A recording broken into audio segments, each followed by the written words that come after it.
이제 유다서 쉽게 읽기를 시작하겠습니다. 자, 유다서는 신약 성경에서 공동 서신 내지는 일반 서신으로 부르는 편지입니다. 자, 신약의 편지는 두 부류가 있습니다. 하나는 사도 바울이 쓴 바울의 편지, 또 하나는 바울 외에 다른 제자들이 쓴 편지. 두 부류로 나누는데 바울의 편지는 사도행전을 뿌리를 두고 있어요.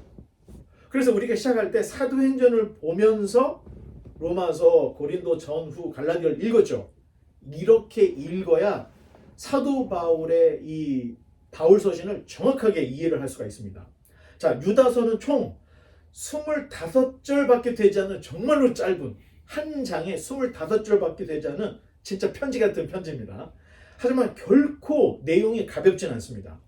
다만 유다서의 내용은 베드로 후서의 요약판이 아닌가? 자, 이렇게 생각할 정도로 베드로 후서를 굉장히 요약한 느낌이 들고 있습니다.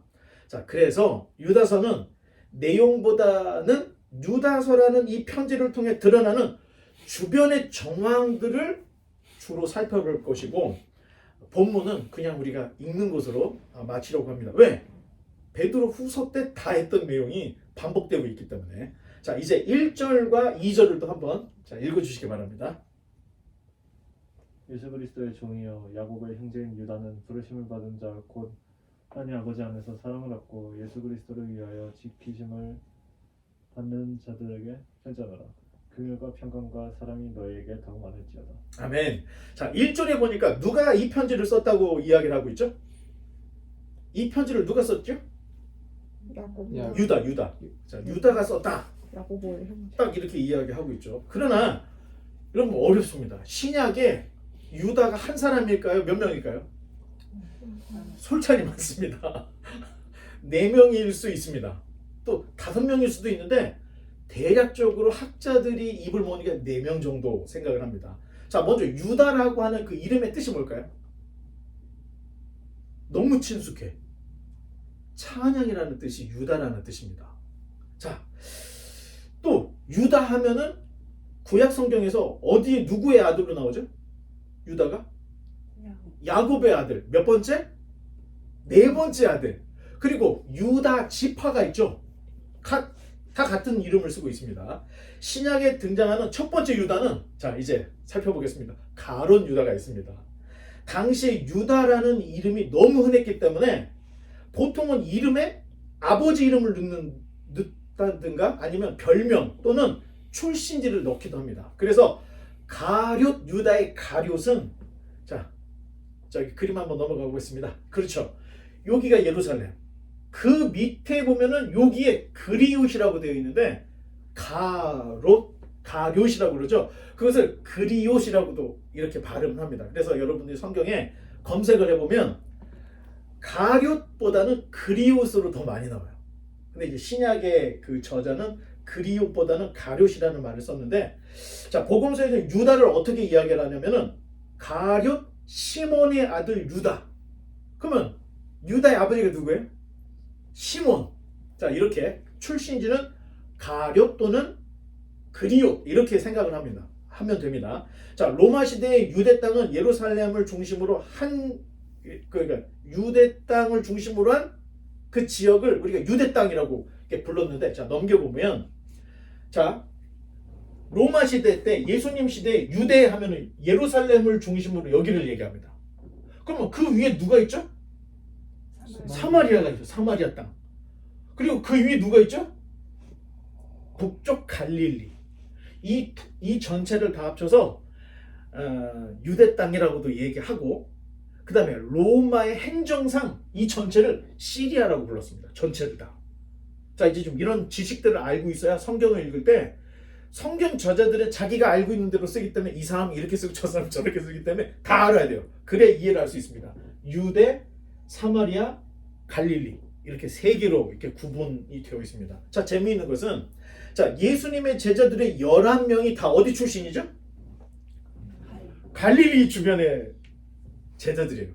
그런데 유일하게 딱 한 사람만 남쪽 출신인데 누굴까? 가룟 유다만 남쪽 출신이었던 거예요. 그러니까 따져보면 그 당시에 12제자 중에 누가 제일 출중했던 거예요?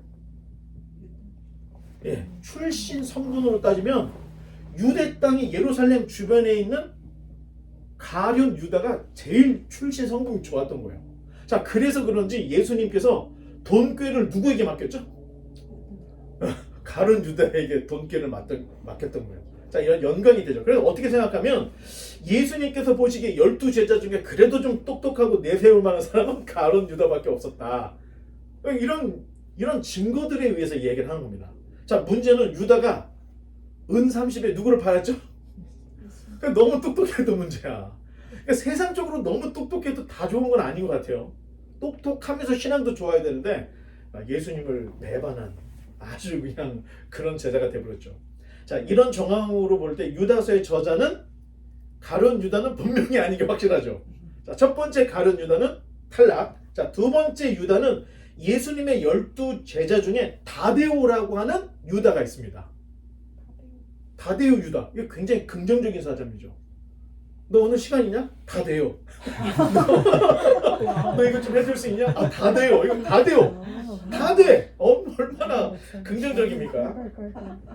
자, 오늘 본문 1절에 보면 자, 야고보의 형제 1절에 보면 야고보의 형제 이렇게 되어 있죠. 형제. 자, 그런데 참 재미있는 것은 사도행전 1장 13절로 또 넘어가 봅시다. 그 다음 페이지. 왜 거꾸로 가나? 자, 여기에 보면 사도행전에 예수님의 11제자, 그러니까 가룟 유다는 목매다가 죽었잖아요. 그리고 11명의 제자들이 있는데 그 11명의 살아남은 그 제자들의 명단이 나오는데, 자, 기현이가 들어가 그들이 요한은 다락방으로 올라가니 베드로, 요한, 야고보, 안드레와 빌립, 도마와 바돌로메, 마테와 및 알페오의 아들 야고보, 셀루신 시몬, 야고보의 아들 유다가 다 거기 있어. 아멘. 자, 여기에 야고보의 아들 유다가 돼 있죠. 그런데 여러분 가지고 있는 성경에 풋노트를 보잖아요. 그러면은 야고보의 아들이라고도 하지만 야고보의 형제라고도 번역할 수 있다고 풋노트가 돼 있어. 그러면 이 지금 예수님의 12제자 중에 이 유다 다데오가 유다서를 썼다라고 생각하는 이제 그 뭐라 그럴까요? 이제 확률이 좀 생긴 거죠. 자, 맨 마지막에 이런 얘기가 이제 있고 더욱이 자, 다음 페이지에 그림이 있을지 모르겠네. 다음 페이지. 오늘 누가 해요? 자, 다음 페이지를 넘겨보면은 자, 이란이라는 나라. 여기 이란이죠. 이란의 북쪽, 터키의 접정지, 그리고 이라크 근처 여기 요 아르메니아 지역에 교회가 하나 있는데 이 교회 이름이 유다 다데오 순교 기념교회가 있어. 재밌죠? 그런데 이 교회 지금 이 위치 여기하고 바벨론이 어디냐면은 바벨론이 이 근처에 있는 거야. 멀지가 않아. 그러니까 거리상으로 머는데 분류를 할 때 바벨론이 이 근처에 있다는 거야. 이 근처에. 자, 그래서 베드로 전후서를 얘기할 때 바벨론에 있는 형제가 너희에게 문안한다는 말을 할 때 굳이 당시의 은어였던 바벨론을 로마라고 해석하지 않고 그냥 문자적으로 받아들이면 어쩌면 베드로의 사역이 이 근처의 사역이었고 여기에 유다 다데오도 있었다. 그래서 베드로 후서와 유다서가 비슷한 것들을 볼 때 동역을 했구나. 자, 이런 것들을 우리가 알 수 있다는 얘기겠죠. 자, 그렇다면 유다 다데오가 유다서를 썼을 가능성이 하나 더 높아졌죠. 자, 가능성은 있습니다. 자, 그 다음에 세 번째 유다는 초대교회 리더 중에 유다라는 제자가 있어. 12제자는 아닌데. 자, 사도행전 1장에 보면, 자, 넘겨보면 가룟 유다의 뒤를 이을 12번째 제자를 뽑는 장면이 나오는데, 자, 여기 두 후보가 나옵니다. 자, 또 읽어주세요. 그들이 두 사람을 내세우니 하나는 바사바라고도 하고 별명은 유스도라고 하는 요셉이요 하나는 mat디아라. 두 명. 자, 이 두 후보 중에 한 사람 이름이 너무 길어. 바사바라고도 하고 별명은 유스도라고 하는 요셉. 자, 이름이 세 개야. 이름이 세 개인 사람. 자, 여기 미들네임 유스도라고 하는 말이 로마식 이름입니다. 근데 이 로마식 이름을 히브리식으로 바꾸면 뭐가 됩니까? 유다가 됩니다. 와. 유다가 돼요. 자, 이 바사바, 유스도, 요셉은 이방인의 할례 문제 때문에 열린 예루살렘 총회 결의안을 전달할 임무를 맡게 되는데, 자, 사도행전 15장 22절을 또 한번 자 읽어보겠습니다. 이에 사도와 장로와 온 교회가 그 중에서 사람들을 택하여 바울과 바나바와 함께 안디옥으로 보내기를 결정하니 곧 형제 중에 인도자인 바사바라 하는 유다와 실라더라. 자, 초반에 사도와 장로와 온 교회라고 돼 있죠. 자, 여기 봐. 사도와 장로와 온 교회. 이거는 그때 당시에 기독교 전체가 인정했던 사람 4명을 얘기하는 거예요. 그 4명이 바로 바울, 바나바, 유다, 실라, 이렇게 4명을 사도, 교회, 그리고 장로들이 완전히 인정한 4사람이라는 거예요. 그래서 유대인들 뿐만 아니라 이방인들은 할례를 하지 않아도 구원받는데 지장이 없다. 이거를 선포를 했는 거야. 그래서 이 결의안을 이 4사람에게 전달해 주는데, 오늘 본문에 자, 형제 중에 누구? 바사바라 하는 유다, 실라, 그 앞에 뭐 어떤 수식어가 붙어 있어요? 인도자라는 말이 붙어 있는 거야. 자, 이 인도자라는 말은 당시에 지도자급 시였다는 거예요. 그러면 정확하게 따져보면은 바울과 바나바보다도 더 직급이 높았어. 덕망이 높았던 사람이 바로 이 유다와 실라였다는 거야. 자, 그러면 다음 페이지 32절에 보면은 자, 또 한번 읽어보세요. Then Judas and Silas, both being prophets, spoke at length to the believers, encouraging and strengthening their faith. 자, 누구라고 돼 있어요? 이 2사람이 선지자라고도 얘기를 하는 거야.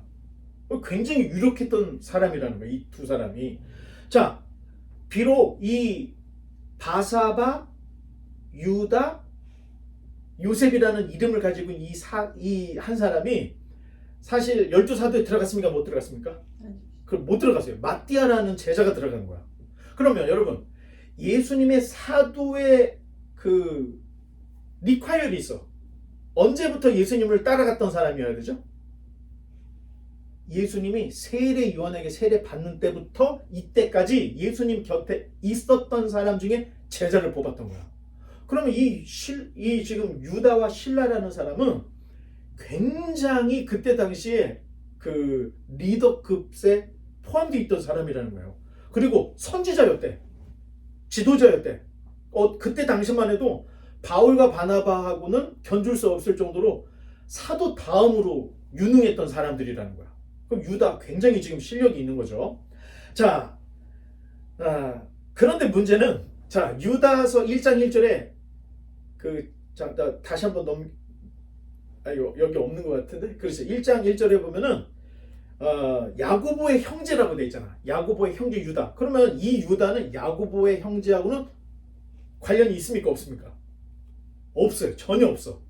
그냥 제자야. 유능한 제자였던 거야. 그러니까 자, 요 3번째 유다도 실격. 자, 이제 4번째 유다로 가겠습니다. 4번째 유다는 예수님의 친동생 유다가 있어. 자, 마태복음 13장 55절. 그렇죠. 자, 또 읽어보세요. 이는 그 목수의 아들이 아니냐? 그 어머니는 마리아, 그 형제들은 야고보, 요셉, 시몬, 유다라 하지 않느냐? 자, 예수님의 형제가 몇 명이에요? 4명. 이게 다음 페이지 또 읽어서 우리가 보면은 누이들도 있었대. 그러니까 요셉과 마리아가 결혼을 해서 예수님만 낳은 게 아니야. 거기에 야고보, 요셉, 시몬, 유다뿐만 아니라 누이들도 낳았다는 거야. 자, 그때 당시에는 다산을 했기 때문에 많이 낳았다는 얘기죠. 그런데 그 이름들, 사실 미안합니다. 누이 이름은 다 뺐지만 이 지금 아들 이름들을 다 썼다는 거예요. 자, 그 아들 이름 중에 누구하고 누가 있어요? 우리가 아는? 야고보서를 쓴 야고보가 있고 유다가 나온다는 거예요. 자, 사실 예수님의 친족들은 예수님을 그리스도로 믿었을까요? 안 믿었을까요? 친족들, 가족들이 말고 친척들은 예수님을 그리스도를 믿었을까요? 메시아로 믿었을까요? 안 믿었을까요? 전혀 안 믿었습니다. 그래서 마가복음 3장 21절에 보면은 예수님이 미쳤다 해가지고 친족들이 잡으러 와. 자, 보겠습니다. 21절. 예수 신족들이 듣고 그를 붙들러 나오니 이는 그가 미쳤다 함이더라. 자, 예수님 미쳤다고 친족들이 와서 예수님 붙잡으러 왔다는 거예요. 자, 그런데 실패했던 것 같아. 또 나간 것 같아. 예수님이 붙들려 왔다가 또 나가서 또 막 전도를 하고 귀신을 쫓고 그러니까 이번에는 가족들이 왔는데, 자, 마가복음 3장 31절로 35절 또 한번 읽어보세요. 그때 예수의 어머니와 동생들이 와서 밖에 서서 사람을 보내어 예수를 부르니 자, 누구하고 누가? 어머니와 동생들이 왔죠. 계속. 우리가 예수를 둘러앉았다가 여짜오되 보소서 당신의 어머니와 동생들과 누이 자, 누가 붙었어? 누이들이 붙었잖아. 여성 동무들이 있었다는 거예요. 네. 자, 계속. 밖에서 찾나이다 대답하시되 누가 내 어머니이며 동생들이냐 하시고 둘러앉은 자들을 보시며 이르시되 내 어머니와 내 동생들을 보라. 누구든지 하나님의 뜻대로 행하는 자가 내 형제요 자매요 어머니이니라. 아멘. 감사합니다. 자, 복음서에 보면 예수님의 친족들, 심지어 가족들까지도 예수님을 믿지 않았습니다. 자, 그런데 안 믿는 것으로 끝났느냐? 그거 아니었습니다. 십자가에 달려 돌아가시는 그 예수님 밑에서 마리아가 충격을 받았죠. 그리고 예수님의 동생들이 충격을 받는데 고린도전서 15장에 보면 사도 바울이 자기가 만삭되지 못한 부름받은 예수님의 사도다라고 얘기를 하면서 당시의 교회의 리더였던 야고보가 언제 어떻게 믿고 리더가 되었는지를 이야기를 하는데, 자, 부활하신 주님께서 제일 먼저 누구에게 나타났다고 얘기하냐면 베드로에게 나타났다는 얘기를 하고, 두 번째는 그 후에 12 제자들에게 나타났고, 그 후에 500여 형제들에게 나타났다. 그 다음 페이지. 네, 그 후에 다 같이 그 후에 야고보에게 보이셨으면 그 후에 모든 사도에게와, 자, 만삭되지 못한 자기에게도 나타났다 얘기를 하는데, 얘기 중에 얘기가 그 후에 야고보에게 나타났다는 거야. 그 야고보가 예수님의 바로 두 번째 남동생이었던 야고보서를 쓴 야고보를 얘기하는데, 야고보는 처음에 안 믿었던 거야. 그랬는데 부활하신 예수님을 만나고 나서 그 시점이 터닝 포인트가 돼버렸다는 겁니다. 그래서 그때 이후로 믿고 교회의 리더가 되었다는 거예요. 자, 그러면서 자, 그 다음 페이지 야고보서 1장 1절을 보면, 자, 야고보가 어떻게 이야기를 하고 있냐면, 또 한번 읽어보겠습니다. 하나님과 주 예수 그리스도의 종 야고보는 흩어져 있는 12지파에게 문안하노라. 자, 자기를 어떻게 소개하죠? 주 예수 그리스도의 종. 어떻게 생각하면 예수 그리스도의 친동생 야고보는 이렇게 말할 수가 있잖아요. 그렇잖아. 충분히 그렇게 할 수 있어. 자기는 예수님의 친동생이었다. 아, 이걸 부각시킬 수. 그런데 자기 자신을 철저히 하나님과 주 예수의 그 예수 그리스도의 종이라고 자기를 그렇게 부르고 있는 거야. 자기 정체성이 명확해졌다는 거죠. 자, 이때 야고보뿐만 아니라 유다도 제자로 개종을 한 것 같아요. 자, 고린도전서 9장 5절 한번 또 읽어보겠습니다. 자, 또 우리가 다른 사도들과 주의 형제들과 게바와 같이 믿음의 자매된 아내를 데리고 다닐 권리가 없겠느냐. 자, 다른 사도들이라고 하면은 예수님의 11 제자, 그리고 12번째 뽑혔던 마띠아, 그리고 만삭되지 못한 사도 바울 자기 자신을 얘기하는 거예요. 그런데 두 번째, 주의 형제들이라고 돼 있지. 주의 형제면은 야고보만 변화된 거예요. 그런데 여기 주의 형제들이라고 되어 있는 걸 봤을 때는 야고보 외에 더 있다는 거야. 그래서 유다가 이때 개종이 되어서 활동한 게 아닌가. 자, 그래서 자, 우리 다음 페이지 보겠습니다. 자, 한번 읽어보겠습니다. 시작. 예수 그리스도의 종이요 야고보의 형제 유다는, 자, 유다는 자기도 똑같이 야고보처럼 예수 그리스도 종이라고 자기를 알고 있는 거야. 그러면서 자기의 형 야고보의 형제라는 말을 넣음으로, 이거는 이제 빼박입니다. 우리가 지금 여태까지 봤던 4명의 유다 중에 유다서를 쓴 가장 유력한 후보가 예수님의 4번째 동생, 남동생이었던 유다일 수 있다. 이런 것들을 우리가 자, 볼 수가 있습니다. 더욱이 자, 유다서는 25절, 25절밖에 안 돼. 그런데 유다서 25절에 단어가 227개를 쓰고 있습니다. 그런데 이 227개 중에 93개가 야고보서하고 똑같은 단어를 쓰고 있는 거야. 자, 아마도 야고보와 유다가 가족으로 오랫동안 살았기 때문에 쓰는 단어, 쓰는 말들이 비슷했을 거라고 생각을 하고 있습니다. 그래서 유다서와 야고보서에 일치되는 그 93개의 단어들이 우연히 맞아떨어진 게 아니라는 겁니다. 친척 이상의 가족이었기 때문에 그 쓰는 단어들이 공유가 돼서 이렇게 편지로 드러난 게 아닌가, 자, 이렇게 볼 수 있습니다. 자, 물론 단어뿐만 아니라 내용까지 샅샅이 따져보면 유다서와 가장 근접한 게 베드로 후서입니다. 자, 신약에서 유사한 성경들이 있어요. 자, 1위는 가장 유사한 1위는 유다서와 베드로 후서가 거의 이 정도의 수준으로 같아. 거의 이 정도의 수준으로 같습니다. 두 번째는 사도 바울이 썼던 골로새서와 에베소서가 거의 비슷해요. 그리고 3위가 유다서와 야고보서가 93개의 단어가 같은 걸 쓰므로 더 가까워진 거예요. 자, 이 정도만 알면 됩니다. 자, 여기까지가 서론이었습니다. 자, 이미 우리는 베드로 후서를 끝냈죠. 베드로 후서 2장의 내용과 유다서가 너무 똑같아요. 그래서 유다서는 우리가 읽는 정도로만 이제 끝날 텐데, 자, 3절과 4절을 또 한번 읽어보겠습니다. Dear friends, I had been eagerly planning to write to you about the salvation we all share, but now I find that I must write about something else, urging you to defend the faith that God has entrusted once for all time to His holy people. I see this because some ungodly people have worried their way into your churches, saying that God's marvelous grace allows us to live immoral lives. The condemnation of such people were recorded long ago, for they have denied our only Master and Lord Jesus Christ. 아멘, 감사합니다. 자, 베드로후서 2장을 생각해 보면 똑같은 얘기를 하고 있는 거예요. 이단은 어떻게 들어와요? 그냥 가만히 들어온다는 거예요. 조용히 들어온다는 거예요. 그 얘기를 똑같이 쓰고 있죠. 다 계속 5절로 7절입니다. 너희가 본래 모든 사실을 알고 있으나 내가 너희로 다시 생각나게 하고자 하노라. 주께서 백성을 애굽에서 구원하여 내시고 후에 믿지 아니하는 자들을 멸하셨으며 또 자기 지위를 지키지 아니하고 자기 처소를 떠난 천사들을 큰 날의 심판까지 영원한 결박으로 흑암에 가두셨으며 소돔과 고모라와 그 이웃 도시들도 그들과 같은 행동으로 음란하며 다른 육체를 따라가다가 영원한 불의 형벌을 받음으로 거울이 되었느니라. 아멘, 감사합니다. 자, 세 가지. 출애굽을 했지만 가나안에 들어가지 못한 이스라엘. 이게 베드로후서 2장이 똑같이 나오는 거예요.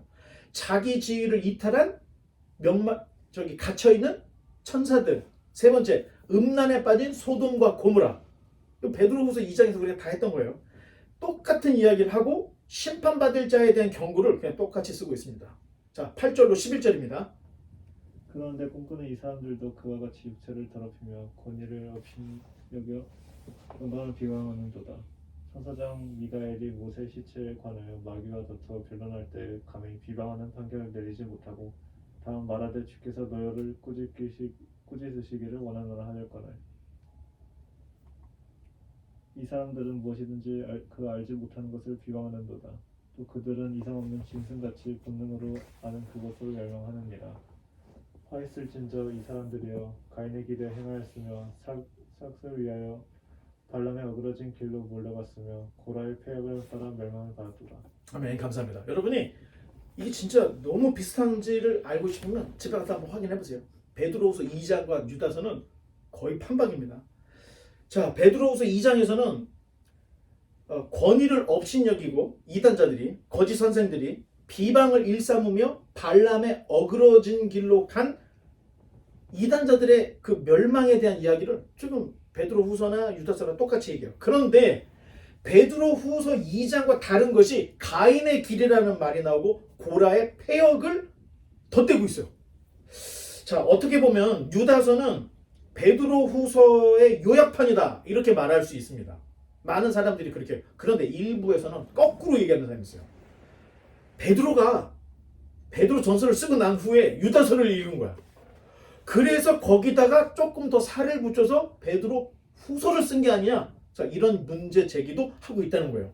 그러니까 그만큼 일단 비슷하다는 거고, 여러분들이 이제 더 대학자가 되면 누가 먼저가 한번 밝혀내면 여러분 저기 PhD 정도를 받지 않으실까? 이게 쉬운 문제는 아니지만, 자 12절로 13절도 계속해서 읽어보겠습니다. 그들은 기탄 없이 너희와 함께 먹으니 너희 애찬에 암초여 자기 목만 기르는 목자여 바람에 불려가는 물 없는 구름이여 죽고 또 죽어 뿌리까지 뽑힌 열매 없는 가을나무여 자기 수치의 거품을 뿜는 바다의 거친 물결이여 영원히 예비된 캄캄한 흑암으로 돌아갈 유리하는 별들이라. 아멘. 감사합니다. 이단자들에 대한 그 행동에 물 없는 구름은 베드로후서 2장에서 똑같이 쓰였던 문장이에요. 그런데 나머지 그 이야기들은 유다서만 가지고 있는 고유의 표현들로 이단자들을 묘사를 하고 있습니다. 이게 좀 다른 점이 있다면 이런 게 다른 점이 있습니다. 14절로 16절입니다. 아담의 칠대손 에녹이 이 사람들에 대해서도 예언하여 이르되 보라 주께서 그 수만의 거룩한 자와 함께 임하셨나니 이는 뭇 사람을 심판하사 모든 경건하지 않은 자가 경건하지 않게 행한 모든 경건하지 않은 일로 또 경건하지 않은 죄인들이 그를 거슬러 한 모든 완악한 말로 말미암아 그들을 정죄하려 하심이라 하였느니라. 이 사람들은 원망하는 자며 불만을 토하는 자며 그 정욕대로 행하는 자라. 그 입으로 자랑하는 말을 하며 이익을 위하여 아첨하느니라. 아멘. 감사합니다. 잘 읽습니다. 자, 유다서는 구약 외경을 인용을 한 부분이 나오는 거야. 자, 정경을 인용한 게 아니고 외경을 인용했어요. 그렇다고 문제가 될 거냐? 그것만은 아닙니다. 외경을 인용한 성경이 유다서뿐만 아니라 히브리서도 외경을 인용하고 있고 신약 곳곳에 외경을 인용한 구절들이 있습니다.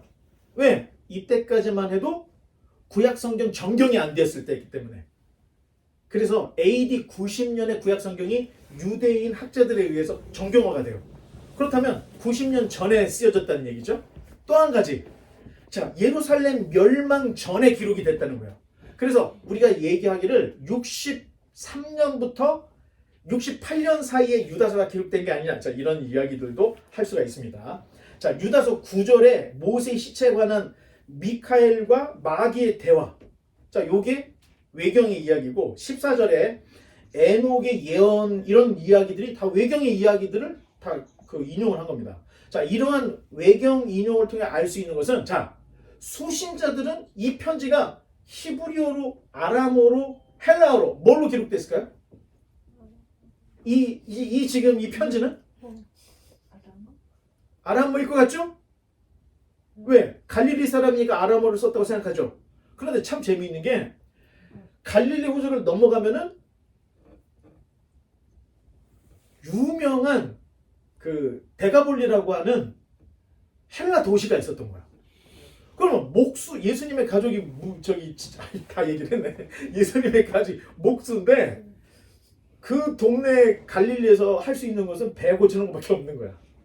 그러니까 바다 건너 데가볼리 지역으로 가서 거기에서 집 고치는 일이나 목수일을 했다고 가정을 해보면 자, 헬라어를 구사를 해야 될까요? 안 해야 될까요? 헬라어를 해야 데가볼리 가서 사업을 할 거 아니에요. 그런 걸로 따졌을 때 예수님의 동생들은 목수일을 했던 동생들은 헬라어도 했을 거라고 생각을 한다는 겁니다. 그래서 그런지 유다서는 헬라어로 기록이 되어 있습니다.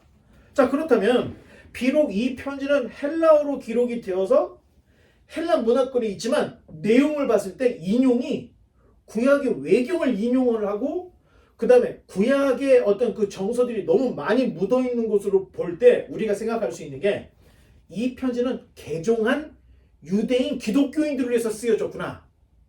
자, 흩어져 있는 디아스포라, 국가에서 떠난 흩어져서 살고 있는 이 디아스포라 유대인들이 예수 그리스도를 믿고 개종을 한 거야. 그래서 이 사람들은 개종한 유대인 기독교인이라고 하는데 그분들을 위해서 쓴 것이 아닌가. 내용으로 이제 우리가 이제 알 수가 있는 겁니다. 자, 17절로 19절도 읽어주시기 바랍니다. 하니? 사랑하는 자들아 너희는 우리 주 예수 그리스도의 사도들이 미리 한 말을 기억하라. 그들이 너희에게 말하기를 마지막 때에 자기의 경건하지 않은 정욕대로 행하며 조롱하는 자들이 있으리라 하였나니 이 사람들은 분열을 일으키는 자며 육에 속한 자며 성령이 없는 자니라. 아멘. 감사합니다. 17절에 사도들이 미리 한 말을 기억하라고 돼 있죠. 베드로 후서에도 똑같은 얘기가 있어. 사도들이 너희에게 이미 가르쳤던 그 가르침을 기억하라는 얘기를 하고 있는 거야. 자, 고린도전서, 에베소서, 골로새서를 참고해서 보면 이미 바울과 베드로, 유다와 같은 공인된 리더들이 교회들을 순회하면서 왕성한 활동을 했던 것을 볼 수가 있습니다. 그러니까 바울만 돌아다니면서 사역을 한 게 아니야. 바울은 최초로 가서 교회들을 개척을 했지만 개척을 해놓고 목회를 할 수가 없는 거야. 다른 데로 가고 계속해서 교회를 세우는 일을 사도 바울이 했던 거고, 나머지 제자들이 돌아다니면서 지금 목회자가 없는 데 가서 가르치고 이런 왕성한 활동들을 하고 있었던 정황을 볼 수가 있는 겁니다. 자, 그런데 고린도전서 9장 5절, 다시 아까 읽었던 건데 다시 돌아가서 다음 페이지 보면, 우리가 다른 사도들과 주의 형제들과 게바와 같이 믿음에 자매된 아내를 데리고 다닐 권리가 없겠느냐. 자, 사도 바울이 결혼 안 한 문제에 대한 이야기를 자기가 이 고린도전서에 꺼내는데, 자, 사도들과 주의 형제들의 소문, 이 왕성한 활동의 소문이 이 유럽에까지, 아가야 지방까지도 다 퍼져 있었던 거야. 그러니까 사도 바울만 열심히 하는 게 아니고 베드로, 또 예수님의 동생 유다, 뭐 이런 다 된다고 말했던 그 다데오, 막 이런 분들이 전 세계를 돌아다니면서 교회들을 열심히 세워 나가는 사역을 했다는 거예요. 그래서 이제 우리가 요한 1, 2, 3장을 우리가 이제 요한 1서, 2서, 3서를 우리가 볼 텐데, 2서, 3서에서는 순회 전도자들을 대접을 하라는 얘기가 나와. 그 순회 전도자들이 이런 사역자들을 이야기하는 겁니다. 자, 굉장히 소문이 많이 퍼져 있었다는 거예요. 자, 그걸 어떻게 알 수 있냐? 고린도전서 1장에 보면 바울이 고린도 교회 분열에 대해서 지적을 하는 장면이 나오는데 넘기고 있습니다. 자, 내가 읽어볼게. 내가 이것을 말하거니와 너희가 각각 이르되 나는 누구에게? 바울에게, 또 나는 아볼로에게, 나는 게바에게, 나는 그리스도에게 속한 자라 한다는 것이니 하면서, 왜 교회가 네게 파당이 이렇게 일어나냐, 이런 지적을 하는데, 자, 바울은 고린도 교회를 개척한 사람, 아볼로는 2대 목회자, 바울의 후임자, 그리고 베드로는 예수님의 수제자였다는 거야. 자, 그런데 그리스도파가 문제야.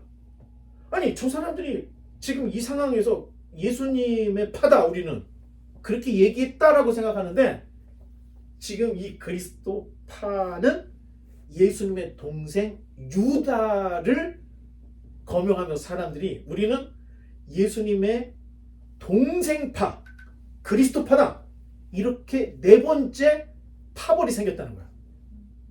굉장히 일리가 있는 얘기죠. 지금 여러분, 이거는 목사님이 되기 위해서 여러분 신학교에 가면은 1학년 때는 배우지도 못해. 거의 2학년, 3년 공부 중에 2학년 때 배우는 내용인데, 여러분이 지금까지 성경만 제대로 알고 왔다면 지금 이걸 다 이해할 수가 있어야 돼. 자, 성경을 모르는 상태에서 이런 것들을 배우면 이건 한낱 지식에 불과하다는 거예요. 성경을 알고 이런 것들을 배워서 무엇인가 연결을 해서 성경이 유기적으로 드러나면은 성경이 지평이 열립니다.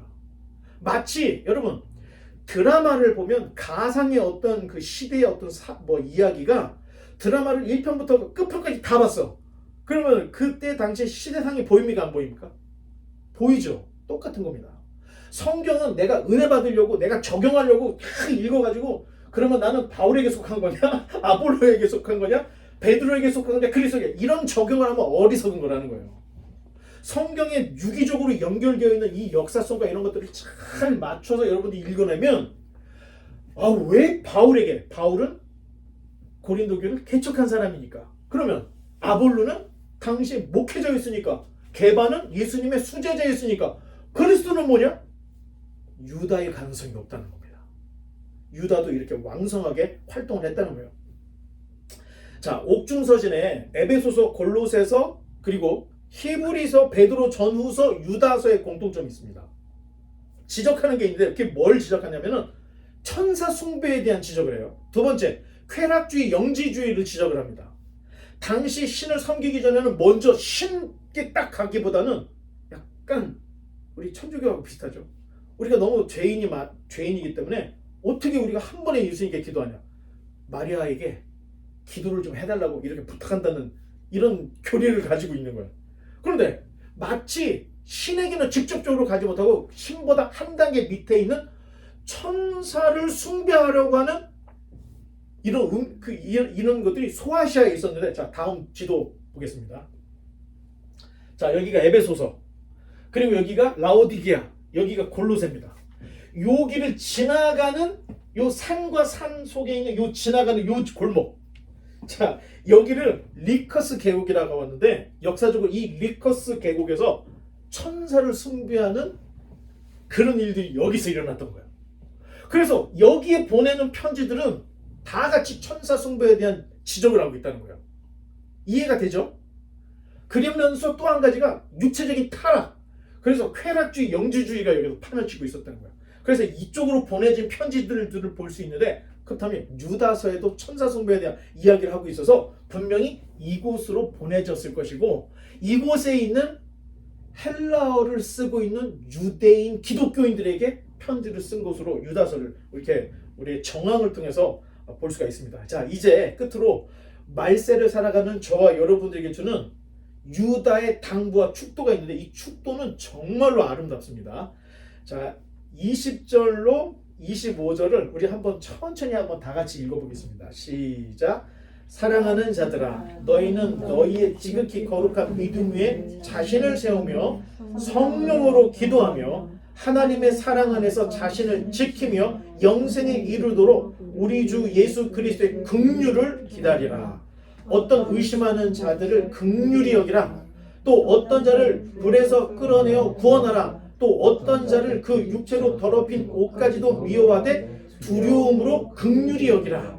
능히 24절 시작. 능히 너희를 보호하사 거침이 없게 하시고 너희로 그 영광 앞에 흠이 없이 기쁨으로 서게 하실 이 곧 우리 구주 홀로 하나이신 하나님께 우리 주 예수 그리스도로 말미암아 영광과 위엄과 권력과 권세가 영원전부터 이제와 영원토록 있을지어다. 아멘. 축도가 굉장히 화려하죠. 이 아마 제가 볼 때 그 앞에서 있었던 이 모든 그 번잡스러운 이야기, 천사 숭배에 대한 이야기, 뭐 이런 얘기, 모든 얘기들이 아마 이 25절부터 시작되는 이 유다의 축도의 이야기로 다 위로가 되지 않았을까. 축도가 너무 아름답죠. 자, 이렇게 해서 유다서가 맞춰집니다. 이제 결론을 내겠습니다. 너나 할 것 없이 우리가 가장 쉽게 빠지는 문제는 세 가지입니다. 돈, 섹스, 권력. 이 문제는 세상뿐 아니라 교회 안에서도의 문제입니다. 이 세 가지는. 그러나 현재의 삶은 현재로 끝나지 않는다는 것을 알아야 돼요. 성경 전체가 가르치는 것은 현재의 삶이 영적 세계와 연결이 되고 있으니 거룩하고 경건한 삶을 살아. 이런 교훈을 주고 있다는 거예요. 어떻게 생각하면 내가 그냥 뭐 잘 살다가 죽기 전에 예수님 잘 믿으면 되지. 이건 그거 안 됩니다.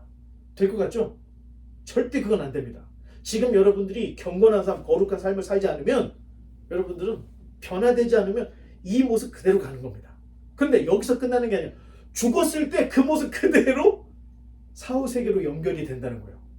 그러니까 제자들, 예수님의 동생들, 사도들이 계속 편지해서 다 똑같은 이야기를 하고 있습니다.